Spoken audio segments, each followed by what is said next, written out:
We're going to start by drawing an actor. We can grab the shape off the palette and drag it to the canvas. We can make it bigger using this square over here, and then we can name it. So this particular actor is going to be the shopper actor. So in order to name it, I have to go up to the corner, to the top right corner here, and type in the name. And then click back on the canvas, and now we have a shopper actor. So we want to think in our problem of the sorts of goals and tasks that this actor wants to solve. So as we've mentioned, in general what this actor wants to do is get help shopping. So we're going to add a goal and name it get help shopping. In order to get help shopping, we've said that the actor wants to get some reminders about gifts. So get reminders for gifts, gifts. And the shopper also wants to have some help picking out gifts. So get help picking gifts.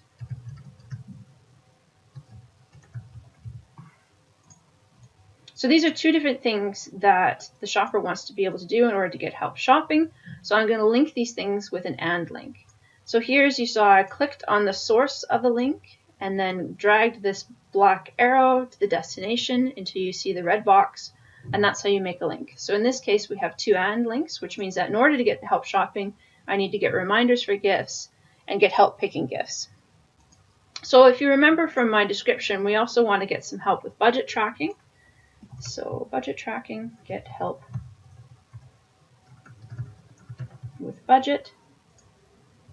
And again, we'll link this via AND. And we can also think of some qualities or some soft goals. So we want to stay on budget. And making this a soft goal because you can sort of approximately stay on budget. And so getting help with budget is going to have a positive effect on staying on budget. And so we're going to represent this with what they call a contribution link. So we start by drawing a link, and by default it's AND as before. And now we want to change the type of the link. So if we hover over the link, we have this gear icon. If we click here, over here there's a drop-down box of the different types of possible links. So here we want this to be a help link. So if we get help with budget, this is going to help us to stay on budget. We can also argue that getting help with picking gifts is going to help us to stay on budget, particularly if whatever we design only suggests gifts which are within the budget. So I'm going to add another help link here. And we can move these links to make them a little bit more readable, adding bend points. Okay, and we can also think about some alternatives. That's what these models are really useful. So when we're talking about getting reminders for gifts, we can get reminders in different durations. We could get weekly reminders, or we could get daily reminders. Daily reminders. And so these are two different ways to possibly get reminders. And so we'll draw some links. Now these are or alternative links. So or decomposition. And this is particularly useful because now you can see what difference these alternatives makes on our qualities or our soft goals. So we probably want the tool, or whatever it is, the app, the software, to be fun to use. And if we get daily reminders to buy gifts, it's probably not going to be that much fun.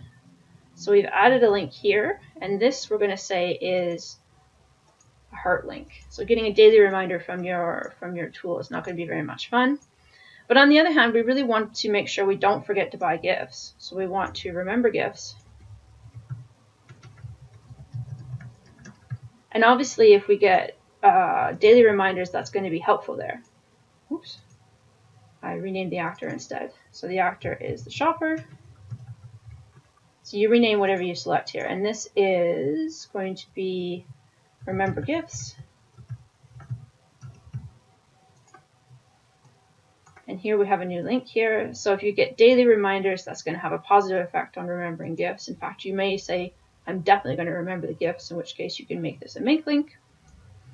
And one other thing I want to show you is that you can have another actor. So you have a shopper, but then you also have some sort of shopper helper, whether this will be an app or a website, we're not sure. And so the shopper helper wants to probably create some sort of shopping service. So we're going to create a shopper helper, whatever that ends up being.